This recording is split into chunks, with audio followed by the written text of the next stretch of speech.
Assalamualaikum warahmatullahi wabarakatuh. Salam sejahtera bagi kita semua. Perkenalkan, nama saya Nita Dwi Nur Aini. Saya merupakan dosen dari program studi Sarjana Terapan Manajemen Informasi Kesehatan Stikes Panti Waluya Malang. Video ini dibuat sebagai bentuk pernyataan diri dosen dalam Unjuk Kerja Tridharma Perguruan Tinggi atau PDD UKT-PT tahun 2026 dalam bidang pengajaran. Perkenankan, pada kesempatan kali ini saya akan menjelaskan terkait salah satu mata kuliah yang saya ampuh, yaitu terkait konsep dasar rekam medis dan manajemen informasi kesehatan.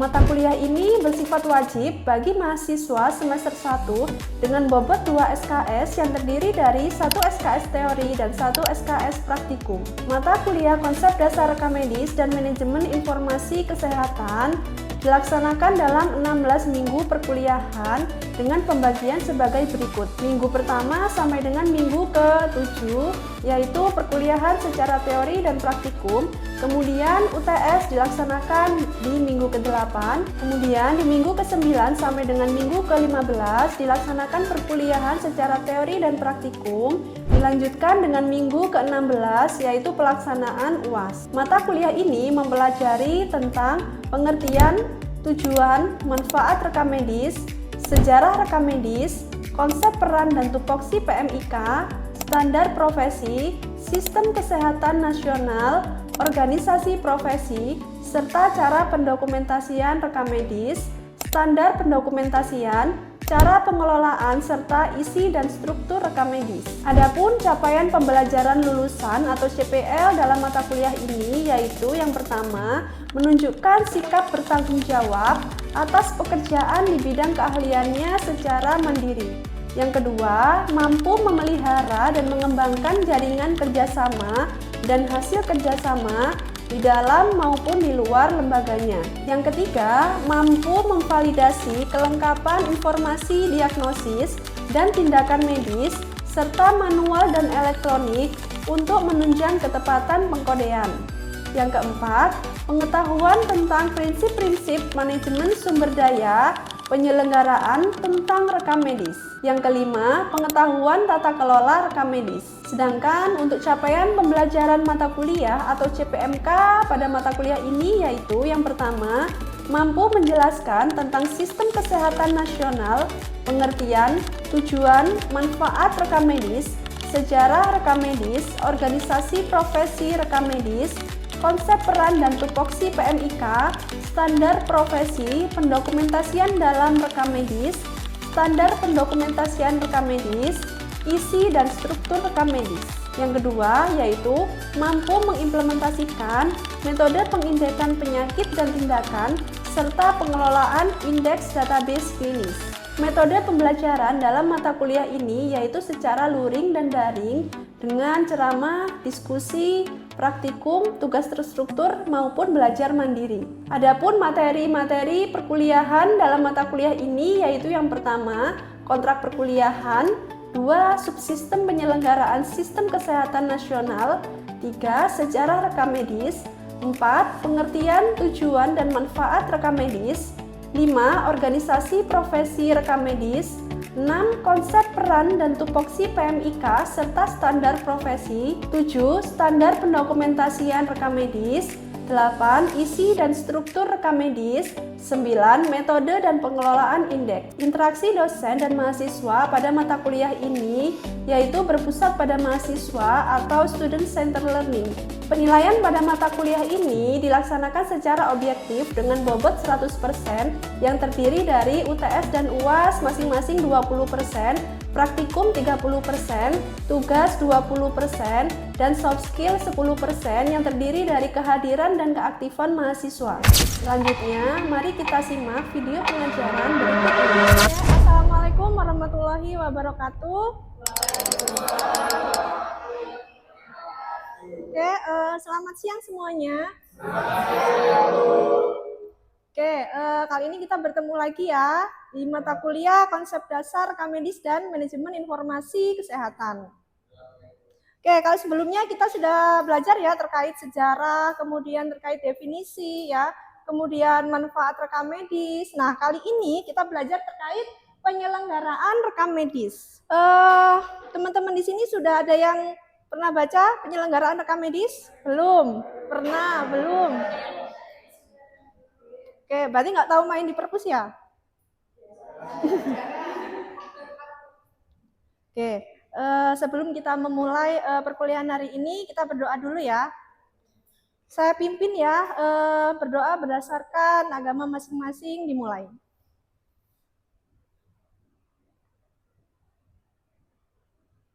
Selesai?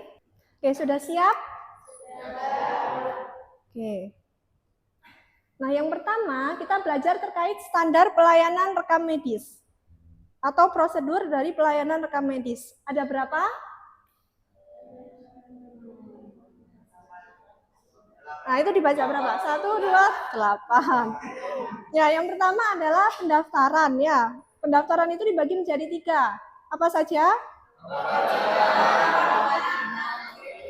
Oke. Kemudian ada assembling, coding, indexing, filing, kemudian ada analyzing and reporting. Itu bisa disebut dengan pelaporan ya. Kemudian pelepasan informasi, retensi, dan pemusnahan. Nah, berikut alur dokumen rekam medis manual ya. Jadi pasien datang ke Fasiankes. Nah, Fasiankes ini puskesmas bisa rumah sakit ya. Jadi pasien datang, mendaftar, kemudian rekam medisnya dibuat. Ini untuk pasien baru ya. Nah, setelah dibuat, pasien pada saat di pelayanan dicatat data rekam medisnya. Nah, kemudian apa yang dicatat? Data klinis itu apa? Data patologi ronsen, X-ray, ya kan? EKG, pemeriksaan lab. Nah, kemudian ada data konsultasi, operasi, anestesi, fisioterapi, diagnosis, ya kan? Seperti itu. Itu adalah data klinis. Nah, setelah dicatat, kemudian pasien kan pulang. Nah, rekam medisnya selanjutnya bagaimana? Kembali ke ruangan rekam medis ya. Nah, kembali ke ruangan rekam medis. Kemudian berkasnya itu diapain sih di situ? Oke, di assembling dulu ya dan dianalisis kelengkapannya. Ya, dianalisis kelengkapannya dulu. Nah, apabila berkas itu sudah lengkap, maka dilakukan assembling. Nah, jika kelengkapannya belum lengkap, maka diapakan?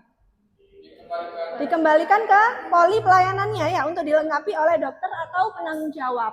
Jika berkasnya belum lengkap, maka dokter harus melengkapi ya diagnosis atau tenaga perawat dan tenaga medis yang lain. Nah, setelah berkas itu di-assembling, maka apa selanjutnya? Dilakukan coding ya. Nah, di coding itu berarti dilakukan pengkodean terkait diagnosis medis, tindakan ya menggunakan ICD-10 dan ICD-9CM. Oke. Nah, kemudian dari coding tadi, kemudian data kodenya itu di-entry dalam indeks ya, melakukan pengindekan ya. Kemudian indeks ini dijadikan untuk apa sih?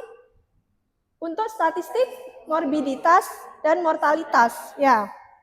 Nah, kemudian baru rekam medisnya disimpan di ruang filing. Dan kita lanjutkan. Nah, sekarang kita bahas nih satu persatu. Mulai dari sistem pendaftaran. Nah, sistem pendaftaran ini kan merupakan gerbang pertama ya pelayanan kesehatan ya.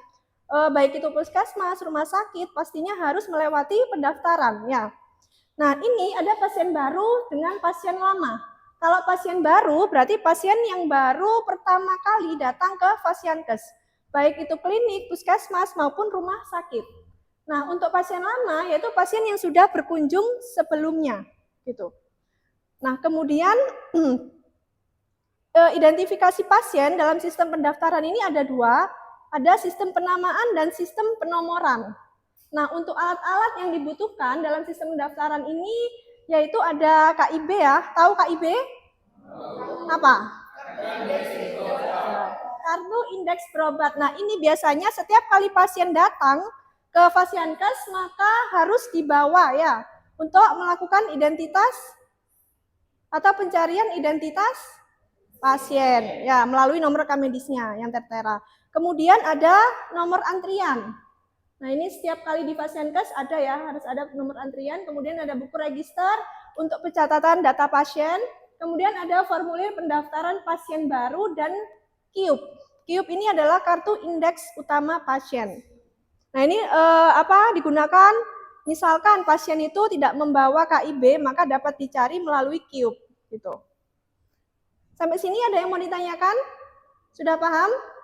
Oke, kita lanjutkan. Nah, terkait sistem penamaan.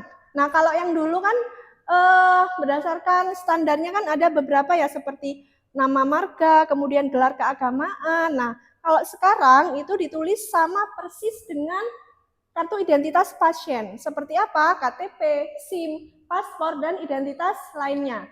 Tanpa disertai dengan gelar ya. Jadi misalkan kadang kan di KTP itu ada ini ya, misalkan Haji Ismail misalkan seperti itu ya.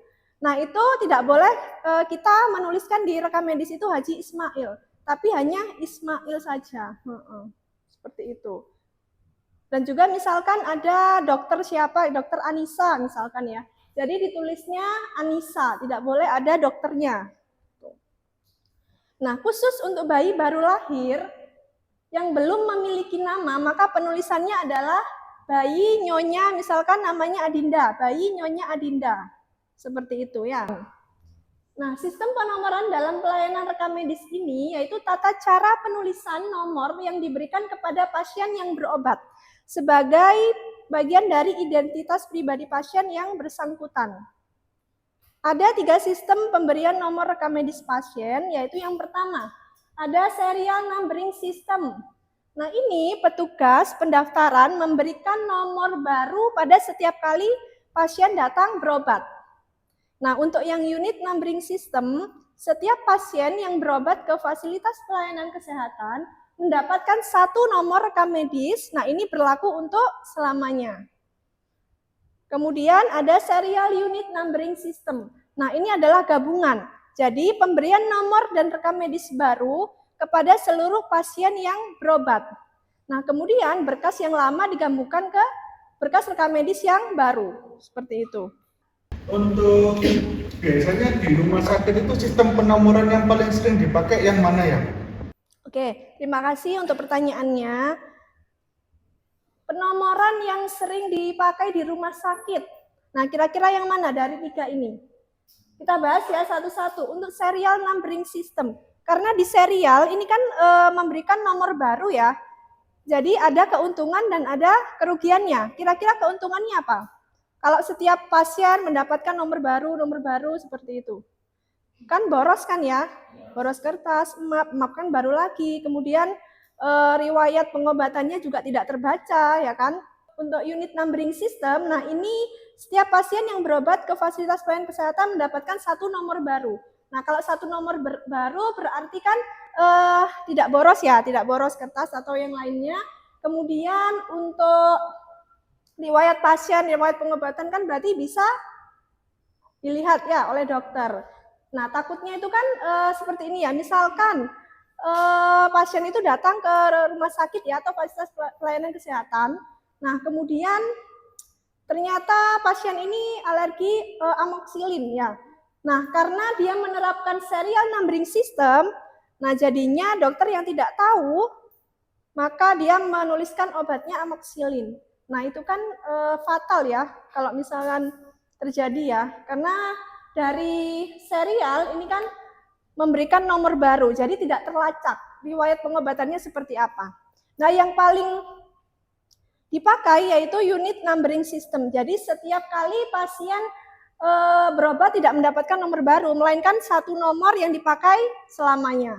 Nah, assembling ini adalah perakitan dokumen rekam medis dengan menganalisis kelengkapan berkas rekam medis, baik itu analisis kualitatif dan analisis kuantitatif.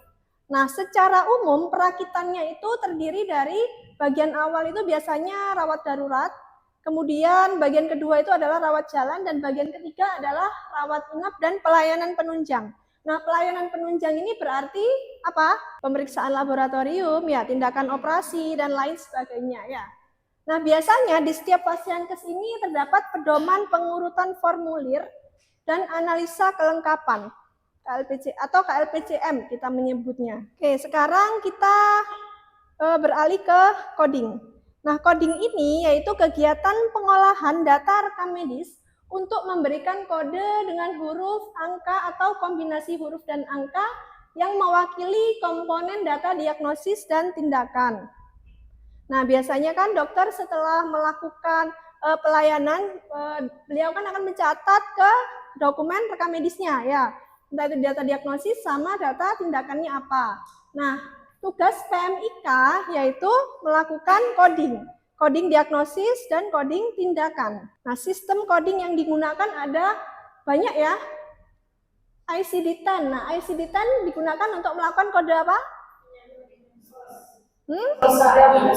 Ya, diagnosa penyakit ya. Kemudian untuk ICD-9CM digunakan untuk tindakan. Kemudian ICD-O yang warna ungu untuk neoplasma ya.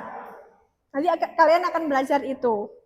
Kemudian ICOPIM, ada yang ICOPIM ini adalah obat ya, medisin ya. Kemudian ada SNOMED City yang lagi tren ya baru-baru ini. Apa? SNOMED City itu berkaitan dengan apa? Apa? Diagnosa. Terminologi internasional ya. Jadi yang bersifatnya internasional. Kemudian ada LOIN. LOIN ini apa? LOIN ini adalah terminologi pemeriksaan penunjang. Nah, contohnya apa? Pemeriksaan darah ya. Kemudian ada CT scan, X-ray. Nah, seperti itu. Kemudian kita cari di mana dulu ini? Misalkan kita mau mencari kode diagnosis. Berarti mana dulu ini? ICD volume 3. Oke, kemudian dari volume 3 kemudian ke ya, volume 1 ya. Untuk ICD-10 kan ada 3 volume. Nah, untuk yang volume 2 digunakan untuk apa? Nggak tahu. Volume 2 berarti untuk apa kalau volume 2?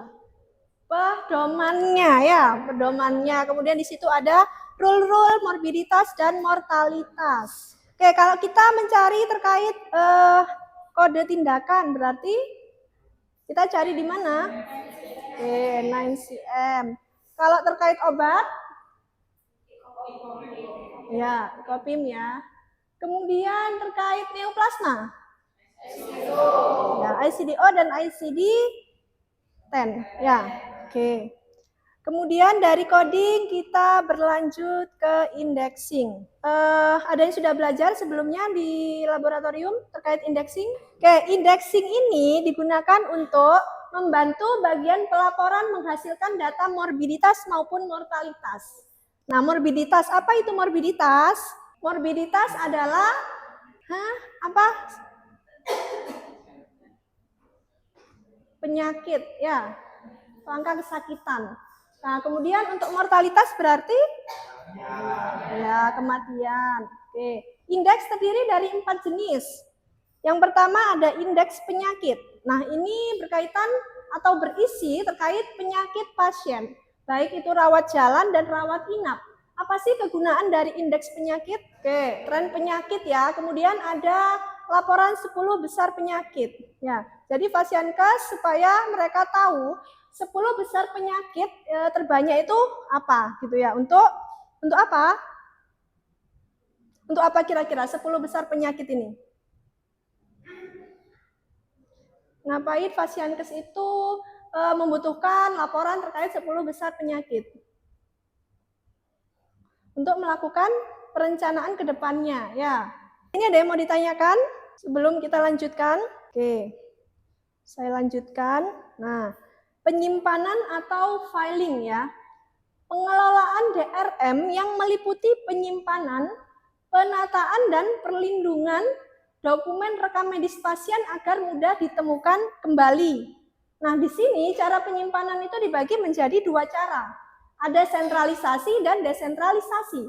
Nah, untuk sentralisasi, sistem penyimpanannya dengan cara menyatukan formulir rekam medis milik seorang pasien ke dalam satu map. Jadi dalam satu map ini terdiri dari rekam medis pasien rawat jalan dan rawat inap gitu. Jadi nggak dipisah. Jadi satu map gitu. Nah, kalau yang desentral berarti cara penyimpanannya itu dipisah. Jadi ada rawat inap sendiri, rawat jalan juga sendiri, seperti itu. Nah, untuk penyimpanannya bagaimana, Bu? Nah, kira-kira bagaimana penyimpanannya? Untuk yang desentralisasi. Jadi bisa jadi satu tempat, tapi mapnya itu dipisah, atau mereka ada di ruang-ruang tersendiri. Jadi misalkan rawat jalan ada di ruangan rawat jalan. Kemudian untuk rawat inap ada di ruang rawat inap. Ini terkait cara penyimpanan ya, sentralisasi dan desentralisasi. Nah, kemudian kira-kira alatnya apa saja sih yang dibutuhkan dalam penyimpanan ini? Dalam penyimpanan rekam medis ini butuh alat apa aja? Suhu ruangan, AC, oke. Roll opak, oke. Kemudian, oke, tracer. Nah, ini ya beberapa alat yang dibutuhkan oleh petugas dalam melaksanakan penyimpanan. Nah, di sini ada tracer. Jadi tracer itu seperti kertas kecil.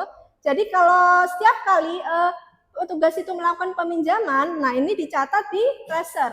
Jadi nomor RM-nya berapa, nama pasien, kemudian tanggal dipinjam, nama peminjamnya siapa. Misalkan nama peminjamnya dari Poli THT, nah berarti dituliskan Poli THT. Nah, gunanya apa sih tracer ini? Sebagai petunjuk atau penanda bahwa berkas tersebut keluar, dan juga sebagai alat pelacak ya. Misalkan loh kok tidak ada ya di rak ya, di mana ya? Ternyata lihat aja nama peminjamnya siapa, tanggal dipinjamnya kapan, kemudian apakah ada tanggal dikembalikan. Kalau belum berarti belum dikembalikan.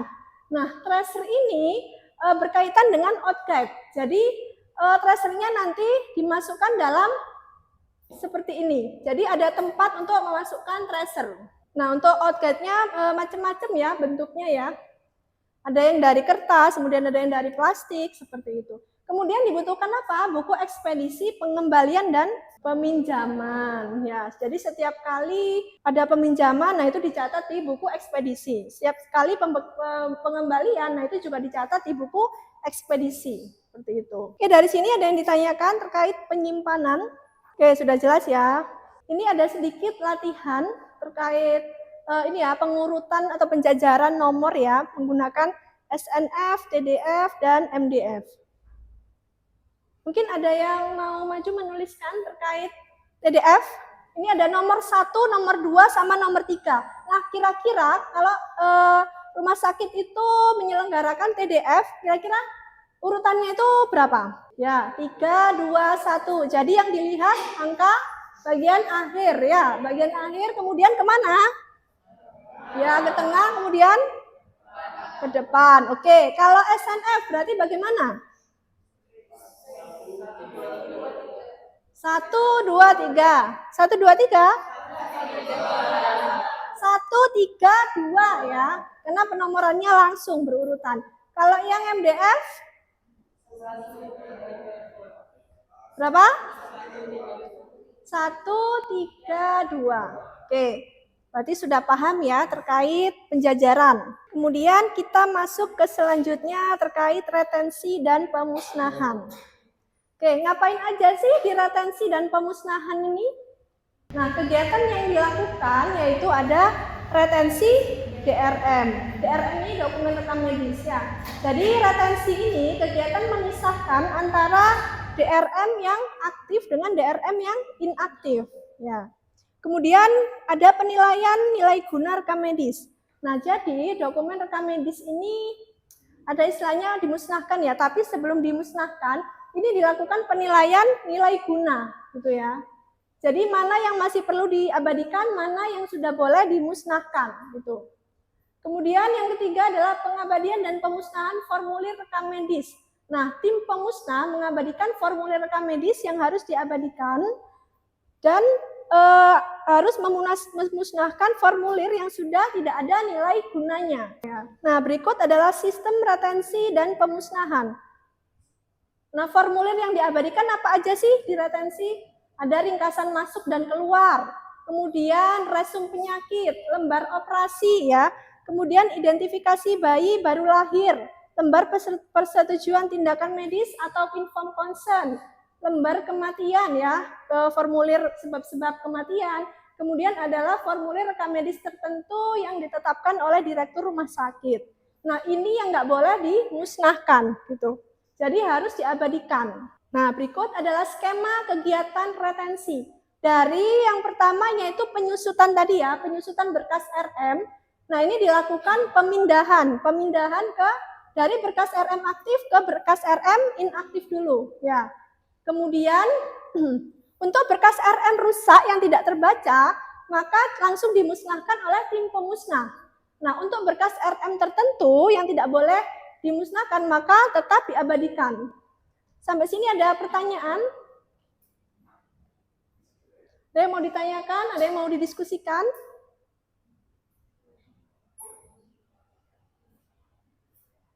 Ya? Siapa dulu nih? Ya, Delon dulu. Balik ke yang tadi tentang berkasnya, yang dia berikan tadi, Ya. Menjadi alasan kenapa ini menjadi ada nilai gunanya apa? Kenapa berkas ini diabadikan gitu? Ketika memang tadi Ibu mengatakan sudah lewat 5 tahun dan rumah sakit sudah merasa sudah yakin untuk dimusnahkan, seharusnya berarti sudah yakin, jadi nggak perlu ada berkas yang menjadi nilai guna akhirnya diabadikan gitu. Oke. Jadi apa alasannya? Oke. Kenapa sih harus diabadikan?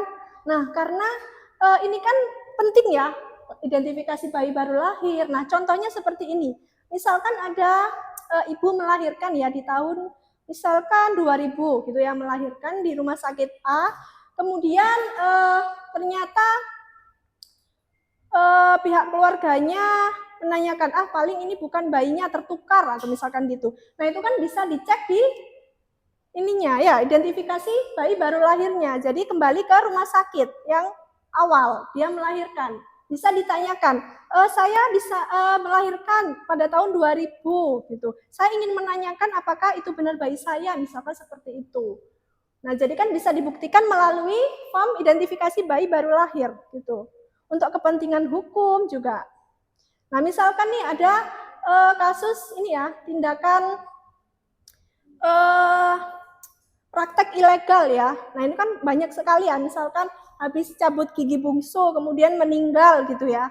Nah, kemudian si pasiennya ini keluarganya datang ke rumah sakit gitu ya, menanyakan kok bisa sih gitu, jangan-jangan ini nggak bener nih pelaksanaannya atau tindakannya. Nah, itu kan bisa dilihat dari ringkasan masuk dan keluar atau dari lembar kematiannya. Ternyata bukan gara-gara cabut gigi gitu loh.